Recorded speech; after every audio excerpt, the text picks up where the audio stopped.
Dans cette partie, nous allons évoquer les différents axes qui permettent de faire évoluer l'avion. L'avion évolue sur 3 axes. L'axe de tangage grâce à la gouverne de profondeur, l'axe de lacet grâce à la gouverne de direction, l'axe de roulis grâce aux ailerons. Cela sera mieux détaillé dans le cours d'aérodynamique. Nous allons maintenant parler des commandes qui permettent d'évoluer sur ces axes. Dans l'avion, on rencontre 2 types d'éléments. Nous rencontrons le manche à balai. Comme ici, vous pouvez voir le manche à balai devant vous, ainsi que le palonnier derrière, sur lequel on appuie nos pieds. Dans d'autres avions, nous rencontrons un volant. On peut mettre nos 2 mains dessus. C'est une question de préférence. Les avions de voltige seront toujours équipés en balai. Beaucoup de pilotes préfèrent les avions à volant car cela est plus ergonomique. On retrouve aussi le palonnier en bas. Tout à l'heure, j'ai parlé d'axe de tangage. Pour évoluer sur l'axe de tangage, il faut tirer le manche, ce qui lève la gouverne de profondeur, ou pousser le manche, ce qui baisse la gouverne de profondeur. Lorsque l'on incline le manche à droite, l'avion s'incline à droite.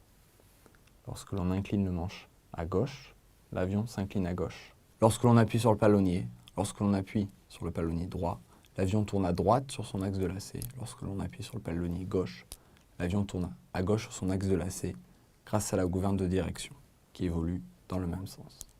Il est très important de parler du rôle du compensateur. Le compensateur est sur la gouverne de profondeur. C'est un système qui permet en croisière, et même dans toutes les phases du vol, d'annuler les efforts du pilote sur la gouverne de profondeur.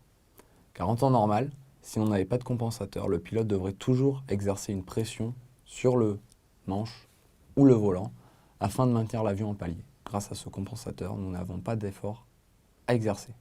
Sur les 2 exemples que je viens de vous montrer, le lien entre les commandes et les gouvernes est assuré par des câbles ou des tubes. Sur les avions de ligne, on va retrouver des systèmes hydrauliques, voire des systèmes électriques, afin de transmettre les éléments. Nous allons maintenant parler des différentes structures d'avions. Au début, on utilisait des structures en treillis de bois et toile. Voici une structure en treillis. On peut voir plein ici de droites en acier. Il s'agit de longerons pour certains. Il s'agit aussi d'entretoises pour celles en transversale. Dans ce cas-là, le revêtement est souple, il ne subit pas de contraintes. Nous sommes ici en présence d'une structure semi-monocoque. Nous avons des longerons dans le bas de l'avion. Nous avons des cadres. Les cadres subissent des efforts de torsion.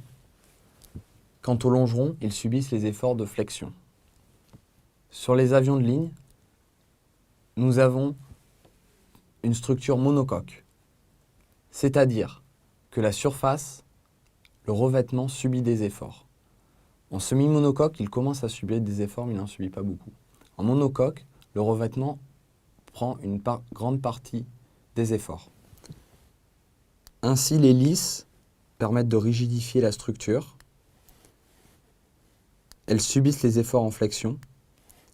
Quant aux cadres, ils subissent les efforts en torsion.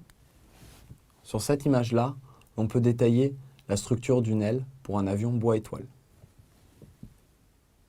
Nous avons le longeron principal que l'on retrouve sur tous les types d'ailes.